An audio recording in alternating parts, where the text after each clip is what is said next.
Mwanaume anaweza kuwa na kiwango kingi cha mbegu lakini zisiwe bora. Na watu wengi huwa wanatofautisha yale majimaji ambayo yanatoka kwa mwanaume na mbegu za mwanaume. Wanaume wengi wanatoa majimaji ila hawatoi mbegu. Ndio maana wanaume wengi wanaamini wao ni bora kwa sababu wanatoa majimaji. Unaweza ukawa unatoa majimaji mengi lakini asiwe na mbegu. Ndio hapa ambapo sasa unakuta wanaume wengi wanaishi na watoto ambao sio wao kwa sababu ya kujiamini kwenye zile mbegu ambazo watu wanatoa. Kwa sababu yeye anajiona ana uwezo wa kusimamisha maumbile vizuri, mbegu zinatoka, ana uwezo wa kwenda raundi nyingi. Kwa hiyo mwanaume huyo atakuwa na confidence. Sasa ndio maana nikasema una uwezo ukawa una perform tendo la ndoa vizuri, unaweza ukawa unatoa yale majimaji mengi lakini wewe ukaona una uwezo wa kuzalisha lakini kumbe huna uwezo wa kuzalisha. Tunaangalia je, yale majimaji yana mbegu? Na hizo mbegu sio kuwepo kwa mbegu tu, ni mbegu ambazo ni bora. Je, zina mikia? Je, zina mkia? Zina kichwa? Zina kiwiliwili? Hi everyone, karibuni tena katika podcast yetu ya Tides Podcast, kwenye segment yetu ya Tides House. Tuko very excited, leo tunafanya episode ya 5.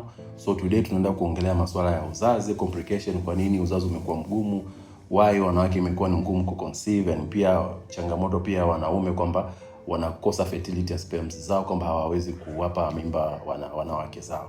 So it's a very big topic, tunaenda kuongelea vitu vingi na tutakuwa na Dr. Kenny as usual, ambaye tunasema tutakuwa naye throughout this segment ya Tides Health. Tuko very excited jamani, stay tuned. Yaani topic ya leo ni fire. Ni jambo ambalo linasumbua watu wengi. Tutajua nini kifanyike na what to avoid ili tuweze kupata watoto. So jamani, stay tuned, karibuni sana.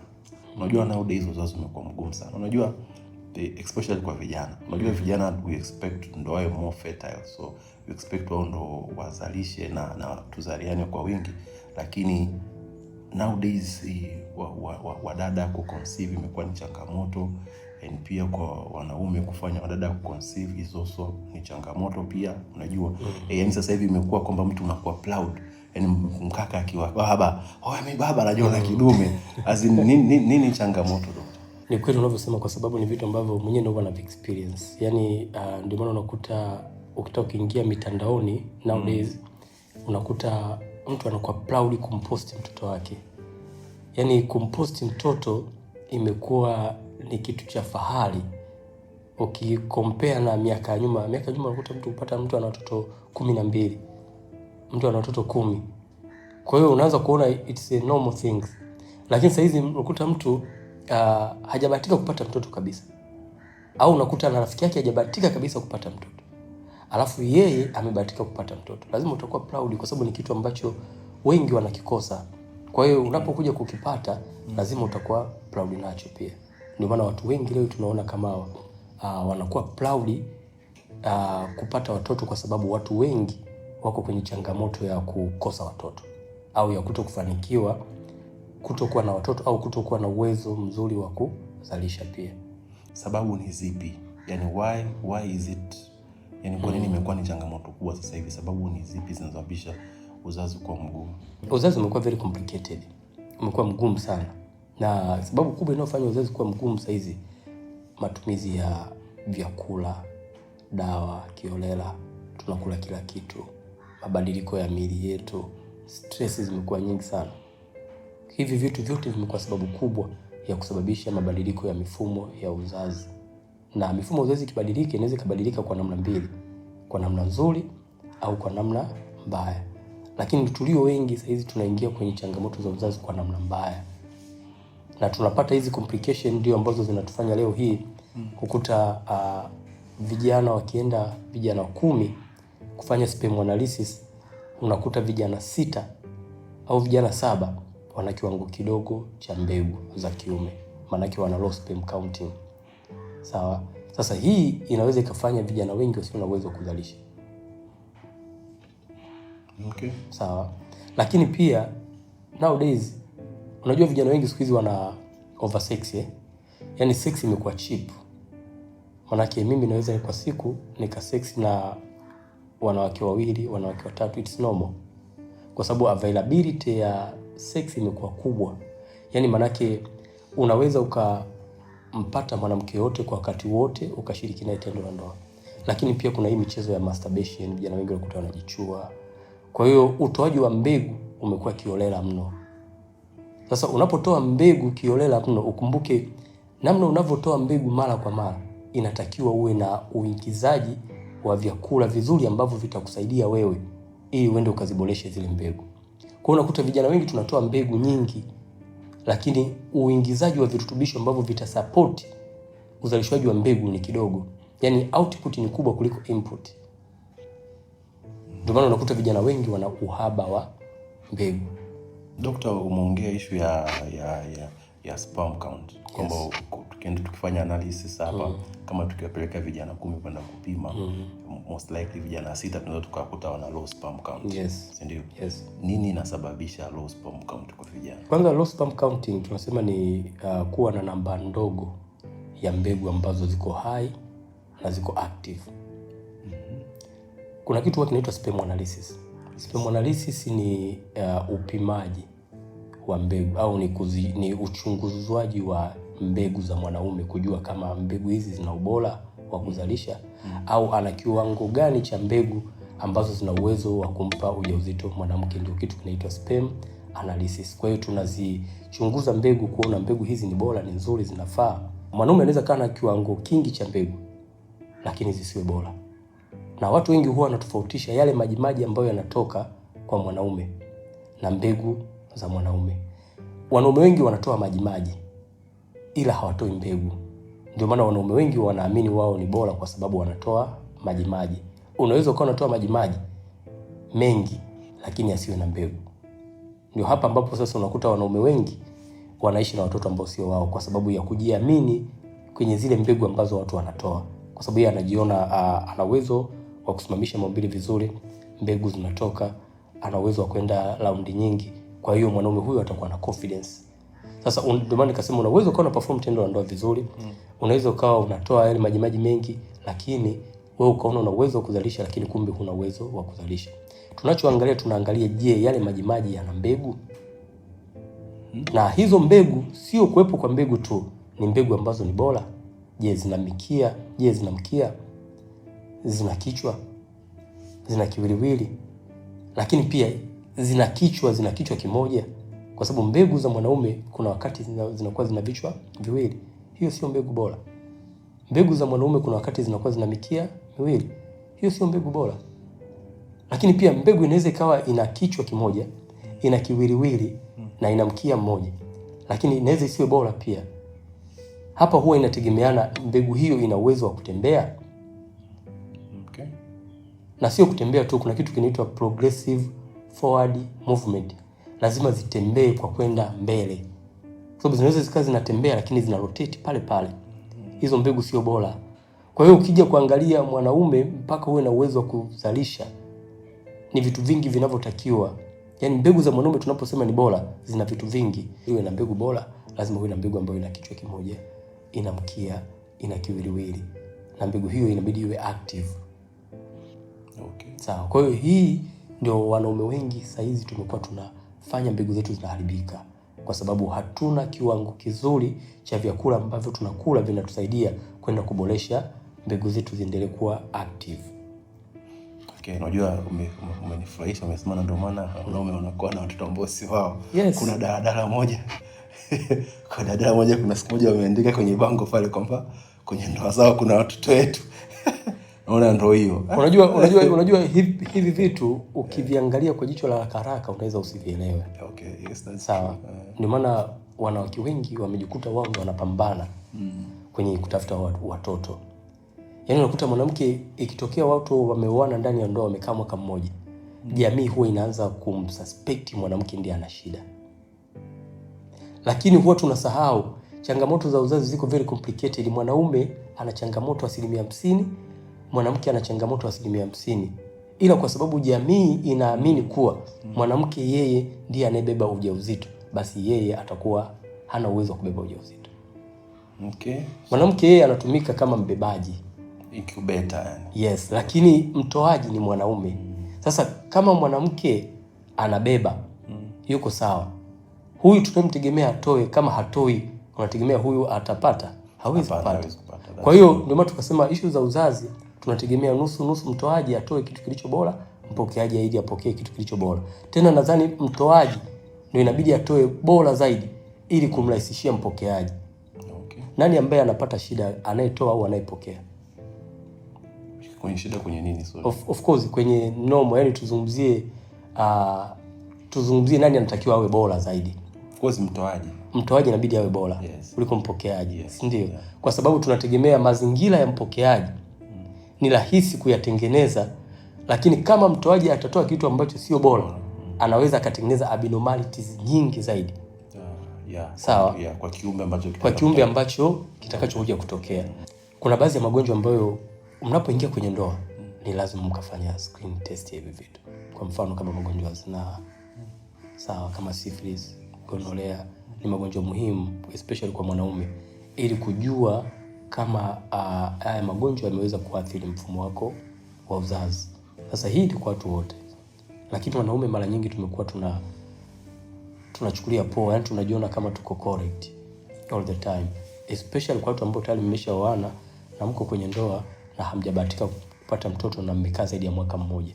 Kwa sababu ili jujue kama wewe una changamoto za uzazi ni pale ambapo utakaa mwaka mmoja bila kupata ujauzito na unashiriki tendo la ndoa bila kutumia kinga aina yoyote. Ukiona umekaa mwaka mmoja na mwanamke alafu unashiriki tendo la ndoa bila kutumia kinga ya aina yote ile na mwanamke hapati ujauzito, manake changamoto, hapo ndipo ambapo huwa tunaanza kusema mwanamke au mwanaume wote mna changamoto ya kushindwa kupata ujauzito.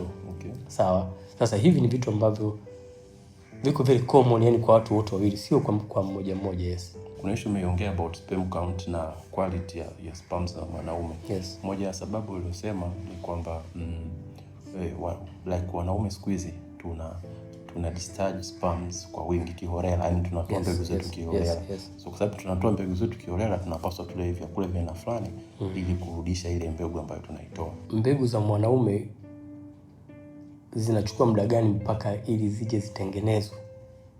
Zinachukua siku 76. 76 days. Tangu yani kutoka kwenye, kuna kitu kinaitwa spermatogenesis kwenye source ya mbegu, yani tangu ile mbegu inapoundwa mpaka inavyo develop mpaka inakuja kwenye epididymis inachukua siku 76. Lakini mbegu kutoka kwenye epididymis kukaa kwenye epididymis huwa tuna approximate 5 days. Ndio maana hata mtu unapoenda kupima kipimo cha mbegu tunakwambia uabstain, ukae siku 5 bila kushiriki tendo la ndoa ili kuzifanya zile mbegu zilizoko kwenye epididymis ziweze kukomaa vizuri, yani ubora wake uwe mzuri zaidi. Lakini mbegu yenyewe kutengenezwa, yani kutoka kwenye source mpaka kuja kutengenezwa inachukua siku 76. Siku 76 Dr. si miezi 3. Sasa ndio maana huwa tunasema hebu just imagine mtu ambaye umemasturbate, yani umeshiriki tendo la ndoa ukatoa mani nyingi, labda kwa wiki ukafululiza, sawa, mara nyingi zaidi, alafu ukawa una mtu wa kumasturbate sana, manake ni unatoa kiwango kingi cha mbegu, sawa, yani manake unafanya mfumo wako wa utengenezwaji mbegu utengeneze mbegu nyingi zaidi. Ili mbegu zijitengeneze kwa wingi zaidi zinahitaji protini ya kutosha na madini ya zinki kwa wingi zaidi. Sasa hiyo protini tunaipata wapi? Hiyo zinki tunaipata wapi?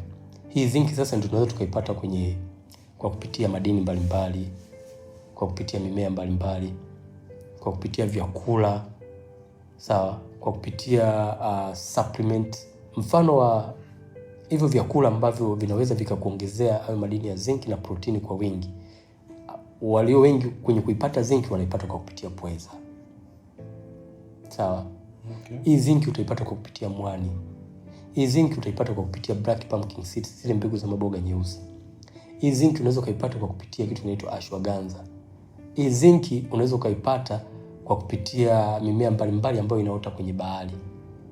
Sawa. Okay. Lakini pia protini, ili uipate protini ambayo itakusaidia kwenye uboreshwaji wa mbegu, lazima uipate kwa kupitia vyakula vyote ambavyo vina protini. Kwa mfano kama miogo mibichi, karanga, sawa, korosho, sawa, unaweza kupata kupitia hiyo. Ndio maana wengine unakuta wengine wanashauriwa ili uongeze kiwango cha mbegu lazima utengeneze mchanganyiko wa karanga, korosho, wengine wanaweka karafuu kidogo, wengine wanaweka tende kidogo, wengine wanachukua mayai kidogo, atakula mayai. Lengo ni kutengeneza upate ile protini ambayo itakusaidia kwenda kufanya replacement na kwenda kuboresha. Lakini zinki ni muhimu zaidi kwa sababu zinki huwa inasaidia sana kwenye masuala ya reproduction. Hiyo ni kwa mwanamke na kwa mwanaume. Unaweza ukawa na mbegu hiyo bora ina kila kitu, lakini ukikosa zinki una asilimia kubwa ya kutokumpa mwanamke ujauzito. Kabla hatujahamia kwanza kuongea upande wa kina mama, hapo unajua utakuwa ni mpana zaidi. Nina scenario moja, unaweza kukuta mtu ameoa, mpata mtoto wa kwanza. Successful vizuri kabisa bila shida yote. Lakini kupata mtoto wa pili na kuendelea hapa inakuwa changamoto. Hivi huwa inakuwa nini? Ni kwamba huyu mtu inakuwaje? Mbona amepata mtoto mara ya kwanza na inakuwa ngumu kuendelea kupata watoto tena? Okay, swali lako ni zuri sana. Yaani muuliza swali ambalo linawatesa watu wengi sana nowadays. Ndio maana ambayo tulikuwa tunasema, unajua ukishaingia kwenye uzazi ukabahatika kupata mtoto wa kwanza, walio wengi kwanza huwa wanajisahau, especially kwa mwanamke. Mwanamke anaweza akajikuta anatumia dawa za majira kwa ajili ya kujiprotect.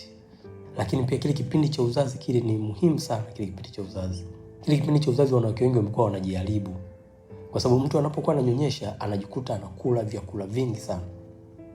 Kwa hiyo kwanza anafanya mwili wake unakuwa overweight. Mwili wake unatanuka kwa sababu anakuwa ananyonyesha, anahitaji ale vyakula vingi zaidi. Sasa mwili unapotanuka, manake unaingia kwenye hatari ya kupata magonjwa kama sukari. Unaingia kwenye hatari ya kupata magonjwa ya ini ambayo kitaalamu huwa inafahamika kama fatty liver. Ini lako linakuwa na mafuta kwa sababu utakuwa overweight. Kwa sababu utakuwa unakula vyakula vingi kwa ajili ya kumfanya mtoto aweze kupata protini na mafuta mengi. Kwa hiyo mwanamke atajikuta anaingia kwenye hatari ya kuwa overweight, ya kuwa na changamoto ya ini, fatty liver, lakini pia atajikuta anaingia kwenye changamoto ya mvurugiko wa hormone. Lakini pia wengi wao huwa wanajikuta sasa kwa sababu ya kuzuia ili kutopata ujauzito mwingine, anajikuta anaingia kutumia dawa za majira kwa ajili ya kuzuia yeye kutopata ujauzito mwingine kwa sababu anakuwa na mtoto mdogo tayari. Sasa unapotumia zile dawa za majira nyingi, kwa mfano utatumia vitanzi, utatumia vidonge, utatumia sindano, dawa nyingi huwa zinakuja zinavuruga mpangilio wa hormone. Automatically utajikuta una changamoto ya hormone imbalance. Lakini kwa wanaume wengi huwa tunafika mahali tunajisahau. Unapopata mtoto wa kwanza, majukumu yanaongezeka. Lifestyle, mifumo yako ya ulaji huwa inabadilika. Kwa sababu utajikuta umekuwa busy sana kwenye namna gani ya kukea, kuhakikisha mtoto na familia vyote vinakuwa salama. Pampers gharama daktari. Sasa pale unapohitaji kutafuta pampers, ulivyokuwa kijana ulikuwa unatoka utafanya mazoezi, utakula vyakula ambavyo ni healthy. Sawa? Unapoanza kwenye shughuli zako za utafutaji, itafika kipindi utakuwa too busy.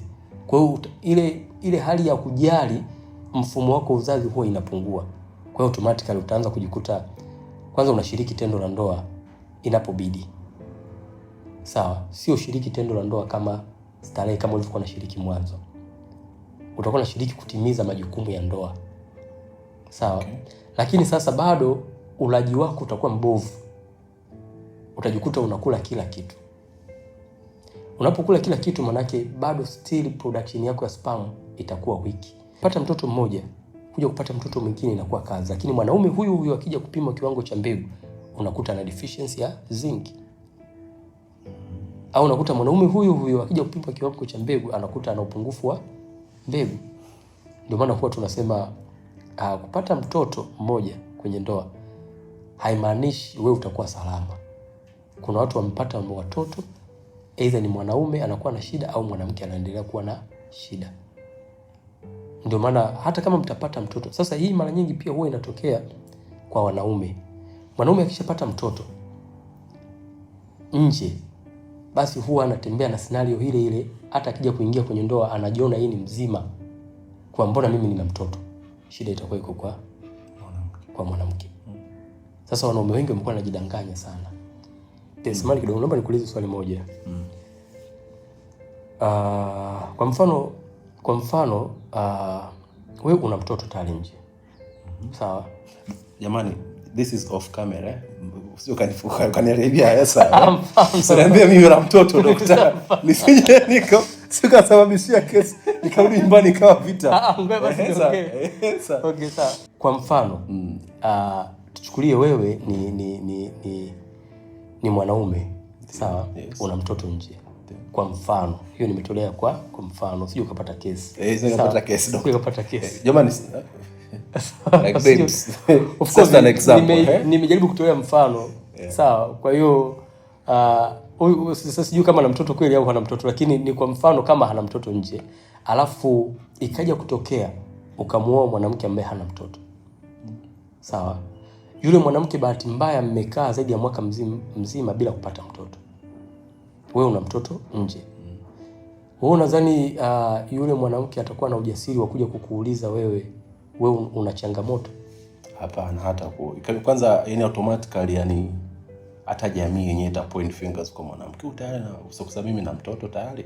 Kwa hiyo jamii nzima na yeye mwenyewe atakuwa anajishtukia kama yeye ndio mwenye shida. Kama yeye ndio mwenye shida, si ndio? Yes. Lakini pia hata wewe mwenyewe utapata confidence ya kuwa wewe uko salama. Kwa hiyo hata tunapokuambia majibu yako hayako sahihi, wewe una changamoto ya mbegu, unaweza usipokee kirahisi. Si ndio? Yeah. Kwamba kwa nini mbona mimi tayari nina mtoto? Kwa nini mniambie mimi nina shida? Au mbegu zangu sio bora. Sasa hii ndio migogoro mingi ambayo inatokea kwa watu wengi au kwenye familia nyingi za watu ambao tayari mwanaume alikuwa na mtoto afu mwanamke hana mtoto. Ni migogoro mikubwa sana, lakini hivi vitu ndio maana nikasema vitu hivi vinaweza vikatokea anytime, any place. Sawa? Mwanaume kuwa na changamoto ya uzazi. Ndoa nyingi zinaingia kwenye migogoro kwa sababu mwanaume alishakuwa hana mtoto. Dokta, nataka yani kabla tujaenda kwa kina mama ambapo ndo mtadhani topic itakuwa hot site. Hapa kwa kina baba. Okay. Umeongea kwamba kubadilika kwa mfumo wa maisha, majukumu, stress, kwamba mtu tayari ile vyote inampunguzia ile efficiency yake ya kushiriki tendo la ndoa na pia inapunguza hata ile fertility. Inapunguza hata ile kiwango cha uzalishaji wa mbegu, eventually na fertility ya mbegu. So ndio. Azeni sasa so ni wito wangu sasa kwa kina mama dokta, nadhani kwa sababu kina mama ndo of course ni wake zetu na ndo mama zetu, ku take care wanaume zao as in terms of diet. Yani nadhani wakina mama they need to be very keen on this, kwamba ng'ombe unayemnyonya maziwa hakikisha unamlisha pia. Si ndio? Kwamba like kuna mama make sure kwamba diet wanaopika inakuwa rich in protein, lakini pia make sure wamezao hata kama hawapati labda vyakula vyenye zinc straight, lakini hata kuna supplements pia. Kwanza unajua wanawake au kina mama wengi kwenye ndoa au kwenye familia wao ndio wanaongoza kwa kuua waume zao. How doctor? Okay. Wanawake wengi au kina mama wengi wao ndio wanaoandaa chakula. Wao ndio wanaandaa familia ile nini. Wao ndio wanaandaa baba ale nini. Inapokuja kutokea mwanamke akashindwa kuhendo meza yake yeye mwenyewe, anaweza kusababisha magonjwa mengi sana kwenye mwili na ndani ya mwili. Akina mama wengi wao ndio ambao wanakadiria kiwango cha chumvi. Mwanaume tumie chumvi kiwango gani? Sometimes unaona ingia mezani unawekewa chakula tayari kimeshaungwa chumvi. Sawa? Sometimes pia mwanamke yeye ndiye ambaye huwa anakadiria au anaamua mafuta yaweke kwa kiwango gani. Kwa hiyo mwanamke kama hana awareness ya chakula kizuri cha familia kiwaje, anaweza kateketeza familia nzima sana kwa magonjwa kama sukari, pressure, upungufu wa nguvu za kiume, kusababisha overweight kwenye familia. Ndio maana unakuta kuna aina fulani ya familia unakuta mtoto ni mnene, baba ni mnene. Sawa? Kwa hiyo sometimes sio magonjwa ya familia, ni lifestyle ambayo mama ameiweka kwenye familia. Kuna baadhi ya watoto unakuta mdogo tu lakini kameanza kuwa na deficiency, yani kakiamka asubuhi, unajua tunafahamu watoto wadogo wakiamka asubuhi maumbile yao huwa yanasimama. Lakini unakuta katoto kamekuwa overweight, hata maumbile yake yenyewe kusimama imekuwa ngumu. Huyu mtoto unategemea unamtengenezea homoni zake ziwaje atakapokuja kuwa mkubwa, kwa sababu huwa tunasema hormones sometimes zinaanza kuwa generated vizuri pale mtu unapokuwa mdogo. Sawa? Kwa hiyo inapokuja kutokea mama ukashindwa kutengeneza mifumo mizuri ya watoto wale nini, kwa wakati gani wanatakiwa wasile, wakati gani wanatakiwa wale, ukao unawapa chakula anytime, kwanza unawatengenezea udhaifu wa mwili, baadaye watakuja kupata magonjwa kama hayo tuliyosema, magonjwa ya kuwa na unene mkubwa, magonjwa ya sukari, sawa, magonjwa ya changamoto ya kuna kitu kinaitwa gynecomastia, maziwa, unakuta mtoto wa kiume lakini ana maziwa, sawa, ambayo yanatokana pia na kuwa overweight. Kwa hiyo hizi ni changamoto ambazo mama anakuwa amesababisha. Amesababisha kwa sababu mama ameshindwa kucontrol mezani. Aidha mama hana elimu nzuri ya familia yake ile nini ili iwe na afya nzuri. Ndio maana nikasema akina mama wengi au wanawake wengi kwenye familia wao ndio ambao wanaweza kuua familia au wanaweza kufanya familia zikawa na afya. Okay, daktari, umeelezea vizuri sana hiyo. Unajua hata sikujua jamani, wakina mama msimkatuua bana. I think ndo sababu unakuta kuna this scenario daktari uliambiwa bwana, walikuwa nasema kwamba mama wa mzee Kenyatta, yes. Mama Ngina Kenyatta bado yuko hai, Mama Nyerere bado yuko hai, Mama Mwinyi bado yuko hai, Mama Mkapa bado yuko hai, Mama Magufuli bado yuko hai, ila wao wote wamekufa. Kwa jamani kina mama jamani, of course kwanza kuna kitu kingine ambacho watu huwa ujane sio mzuri jamani. Kuna kitu kingine huwa wanakizungumzia, wanasemaga wanaume tunawahi kufa. Ukiangalia hii scenario ya wanaume kuwa tunawahi kufa, sio kwamba wanaume tunawahi kufa, ila mifumo ambayo tunaishi nayo ndio ambayo inayotuua. Ila kama mwanaume utajimaintain vizuri, ukala vyakula ambavyo vina afya nzuri, ukakaa kwenye mazingira ambayo yatakufanya wewe uendelee kumaintain afya yako ikae sawa, unaweza ukasurvive vizuri tu. Uliongea issue ya watu kutumia ile njia za uzazi wa mpango, nilikuuliza ile swali hapo awali. Yes, ndio. Je, hivi uzazi wa njia za mpango kama vitanzi, kuna hizo pills pia, si ndio? Zina contribute vipi kwa kufanya uzazi kwa mgumu? Kwanza unajua dawa nyingi za majira zime contain hormone. Ni hormono. Sawa. Hapa ukitoa kitanzi asilimia kubwa kina kiwango kidogo sana cha hormone. Ndio maana chenyewe huwa kinaenda kuwekwa. Sawa. Maana chenyewe kinadili sehemu ile tu, kwa hiyo hakiuathiri mwili. Kitadili na zile endometrial layer. Sawa, zile kuta ndio maana mara nyingi kinawekwa. Lakini kijiti, sawa, vidonge, sindano, sawa, hizi njia tatu ni njia ambazo zime contain hormone kwa asilimia kubwa. Ndio maana mtu ambaye anatumia kijiti, mtu ambaye anatumia kitanzi, mtu ambaye anatumia sindano, akizitumia hizi njia kama zinamletea effect, huwa tunamwambia ashift kwenye hizi akatumie kitanzi. Kwa inategemeana na mwili wa mtu na inategemeana na mwili wa mtu. Ndio maana kuna mwingine anaweza akatumia vidonge akawa sawa, lakini mwingine akitumia vidonge vinamletea reaction. Anaanza kupata mood swing, hasira, kubleed kwa kipindi kirefu, kunenepa ovyo, sawa, mauzi ya kuwa mkavu, kukosa hamu ya tendo la ndoa. Lakini kuna mwingine pia akitumia sindano inamletea hizo complications za ukavu, kukosa hamu ya tendo la ndoa, sawa, kwa overweight. Ndio maana kuta kina mama wengi unakutaga ambao wana changamoto za hormone balance, mikono yao huwa inajaa sana humo. Yaani nyama zile zinajaa. Na kunakuwa na stretch mark mengi. Yaani maana yake ile tunasema zile dawa zimeenda kuharibu mfumo wake wa hormone. Mara nyingi watu tunasema njia nzuri ya uzazi wa mpango ambayo ni salama zaidi, aidha sasa utumie kondom, ambayo ndio njia ambayo wanandoa wengi hawaipendi, au njia ya kumwaga nje. Daktari kumwaga nje. Sawa. Daktari kumwaga nje kipengele. Pull out. Ukimwambia mwanaume amwage nje akati anakwambia kwenye ile session ya kutaka kutoa ndio anasema ndio ambapo mambo yanaanza kuwa mazuri. Pale ndipo anaanza kufeel. Maana yake wanasema ni sawa na kujikata wewe mwenyewe na kisu alafu uendelee kusema uko safe. Sawa, kwamba je, unaweza kuvumilia ile maumivu ya kujikata? Ndio hiyo hali ya kumwaga nje. Je, wanaume wanaweza kumwaga nje? Unaweza kujikata mwenyewe alafu ukavumilia ile pain? Pulling out bana. Okay. Ni ngumu sana. Of course wanaume wengi, lakini ndio njia ambazo ni salama. Yaani hizo ndio njia za uzazi wa mpango salama 100%. Lakini ndio njia ambazo ni ngumu kwa 1% kubwa kwa wanaume wengi kuzipractice. changamoto zingine ni zipi?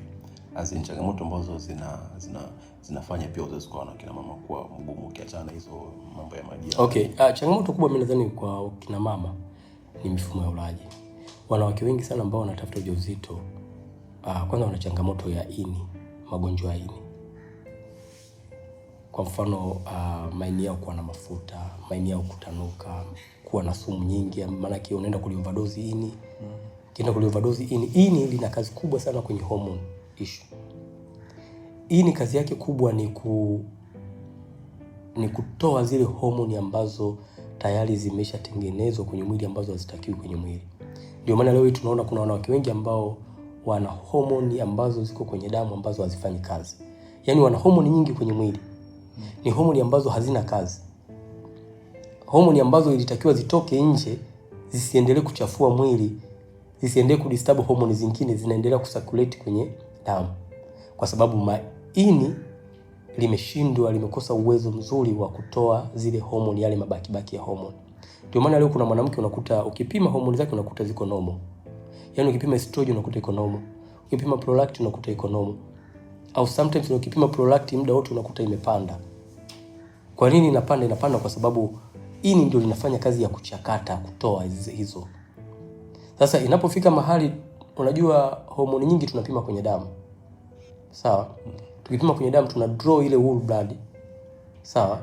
Tuna centrifuge, tunapata ile serum, alafu tunakuja kupima ile serum. Sasa unapokuja kupima serum unakuta ina concentration kubwa ya hormone. Mfano kama prolactin, estrogen. Kwa hiyo zinapokuwa na concentration kubwa, manake tunaamini huyu mtu ana homoni nyingi, lakini sometimes sio kwamba una homoni nyingi, ini lako limeshindwa kuzitoa hizo. Kwa sababu hizo inatakiwa zitoke sasa hizi kwa njia ya mkojo au kwa njia ya choo, haja kubwa. Kitu gani kinafanya kazi ya kutoa? Ni ini. Sasa ini kama limeelemewa, manake litakuwa linashindwa kutoa hizo taka. Okay. Na ini linaweza kuelemewa hizo kwa kunywa pombe sana, kwa kuwa na msongo wa mawazo, kwa kuingiza sumu nyingi, magonjwa kwa mfano kama asidi kuwa nyingi kwenye mwili, kuwa na mafuta mengi, ambapo kuwa na mafuta mengi itakupelekea changamoto ya fatty liver. Ini inakuwa na mafuta, zinapelekea zile, kuna seli zinaitwa hepatocytes. Hepatocytes zile huwa zinakufa, zinatengenezwa kama tope, kwa hiyo zinashindwa kuchuja vile vitu. Kwa hiyo automatically unajikuta unakuwa una uchafu mwingi sana kwenye damu. Ukiwa na uchafu mwingi automatically issue ya conceive kwako itakuwa ngumu. Sasa watu wengi huwa tunabezi kupima hormone, lakini hamna mtu ambaye amewahi kujua mimi na changamoto ya uzazi, natakiwa nikafanye vipimo vya ini, nikafanya ultrasound nione ini langu liko kwenye size inayotakiwa. Natakiwa nifanye zile chemist, zile ALAT, ASAT, GGT. Lazima nifanye. Je, nikifanya hizi testi zitanionyesha ini langu liko na afya? Kwa hiyo hata kabla hujatangulia kunywa dawa za hormone, ni vyema ukajua afya au ukajua ubora wa ini lako liko kwenye kiwango gani. Ishu nyingine nadhani utoaji wa mimba. Hivi kutoa mimba ngapi yani idadi ya utoaji wa mimba inabidi iwe yani ngapi ndio inakuwa safe? Kwa sababu naamini ni moja ya kitu ambacho kinakuja kuleta shida sana mtu baadaye kupata ujauzito. Kwanza utoaji wa mimba hauruhusiwi. Samahani, utoaji wa mimba hauruhusiwi. Ni illegal. Ni illegal. It's an act that is illegal. Yes. But kama kuna emergency ambayo itamlazimu daktari atoe, utatoa. Sasa dada, mbona dada zetu wanatoa? Sasa ndio maana tukasema ni illegal. Haitakiwi. Okay. Sawa. Kwa sababu kwanza kuna complication nyingi sana za utoaji wa mimba. Inaweza kukufanya ukableed kwa kipindi kirefu. Inaweza kukusababishia kifo. Sawa. Lakini pia inaweza ikakusababishia ukapata changamoto ya kansa ya kizazi. Unaweza ukapata infection, kwa sababu kuna kitu ambacho wakati mwingine unaweza ukatoa ujauzito ukabakisha mabaki mengi kwenye kizazi, ukajikuta unapata infection ya kuoza, ukapata upungufu wa damu, sawa, kutokana na kubidi kwa muda mrefu. Sawa, ndio maana tunasema hiyo ni illegal, haitakiwi kufanyika. Ila ifanyike chini ya uangalizi wa daktari. Na inatakiwa iwe order kutoka kwa daktari. Na daktari ajiridhishe, aone kabisa kweli huyu mtu kwa scenario alionayo anatakiwa atoe ujauzito. Doctor, kwa hizi movement za pregnancy by choice and not by chance, dada zetu wanapoteana huko kote. Ndio maana tukasema, unajua kwa nini zililetwa dawa za uzazi wa mpango? Kwa sababu walijua kuna wakati watu hawataweza kuhandle. Ndio maana kama hauko tayari kupata ujauzito, ndio maana zililetwa kitu kinaitwa postnatal 2 P2. Kwamba ukiona umetumika kwenye siku ambazo unahisi utapata ujauzito, kwa tahadhari na ni kwa emergency, inabidi utumie P2. Lakini sasa hizo P2 leo zinatumika, imekuwa ni frequent. Wanakula kama panado. Lakini P2 tunasema ni contraceptive. Lakini P2 tunasema ni emergency contraceptive pills. Inabidi na zenyewe uzitumie kama emergency, kwa sababu nazo zimecontain hormone. Ukizitumia mara nyingi zaidi zinakuja kuharibu muundo wako wa uzazi. Ndio maana wanawake wengi leo hii wana changamoto ya kuwa wakavu, wana changamoto ya mpangilio mbovu ya hedhi, wana changamoto ya kukosa hamu ya tendo la ndoa, mauchafu kutoka ukeni. Unakuta ni mwanamke ambaye alishatumia P2 kwa kipindi kirefu sana. P2 zile ni emergency contraceptive pills, inabidi zitumike kama emergency. Postnatal 2 zile ni emergency, zina contain hormone. Ukizitumia mara nyingi zitaenda kuvuruga hormone. That's why ndio maana tunasema P2 itumike kama emergency. Kwa hiyo hata abortion inatakiwa ifanyike chini ya uangalizi wa daktari, lakini pia iwe ni emergency case. Sasa ukifanya abortion kwa kipindi kirefu au ukifanya abortion mara nyingi zaidi, inaweza ikakuletea madhara ya kushindwa kupata ujauzito. Mojawapo ni kutengeneza uharibifu wa kitu kinaitwa endometrial layer. Endometrial layer ni kuta za uzazi. Unapotoa ujauzito, unaenda kudisturb zile kuta ambazo mtoto alikuwa amekaa. Maana yake unaenda kumtoa kwa nguvu, unaenda kumlazimisha atoke. Kwa hiyo ni rahisi kupata scar, kupata makovu kwenye zile endometrial layer. Ili mtoto anajishikiza kwenye zile kuta, lakini anasaidiwa na hormone inaitwa progesterone. Hormone ya progesterone huwa inamfanya mtoto ajishikize vizuri, akae kwenye zile kuta. Sasa unapotumia dawa kwa ajili ya kutoa ule ujauzito, maana yake unaenda kulegeza zile kuta. Kwa hiyo ile progesterone unaenda kuidisturb, lakini utadisturb kuta, lakini pia utaacha makovu kwenye zile kuta. Ndio maana kuna wakati ukienda kufanya ultrasound wanakuambia kuta zako zina makovu.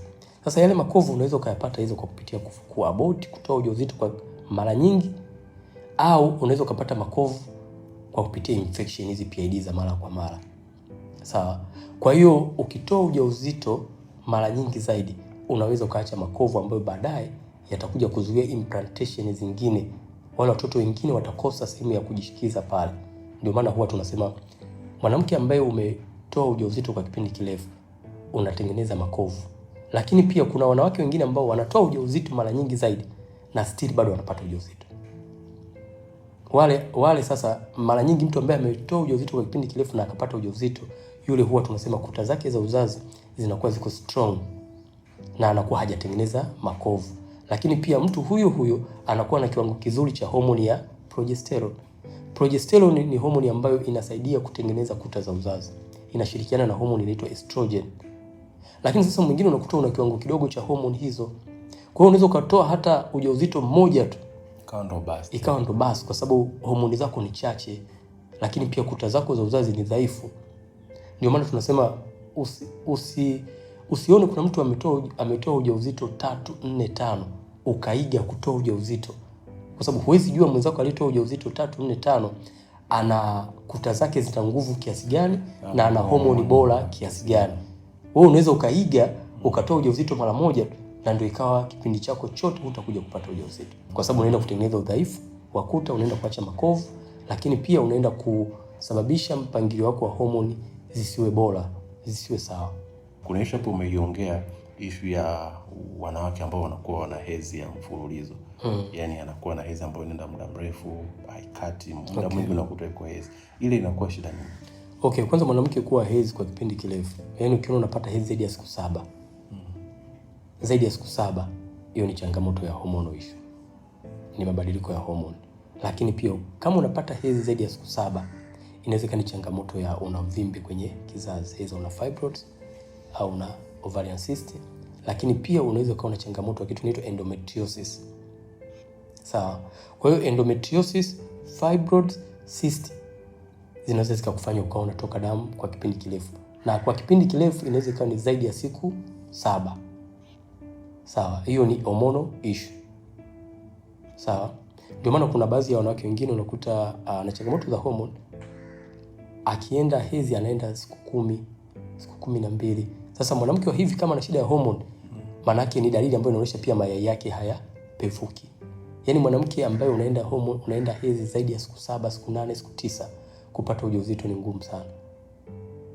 Kwa sababu kwanza ni dalili ambayo tumesema mayai yako hayatarutubishika, lakini pia unaweza kuwa na changamoto ya endometriosis, kuta zako zikawa zina seli ambazo zimeota nje ya kizazi, lakini pia unaweza kuwa na changamoto ya vimbe. Kwa hiyo kupata ujauzito kwako inakuwa ni ngumu sana kupata ujauzito. Yes. Dokta bana, kwa kweli nadhani tumegusa vitu vingi sana. Okay.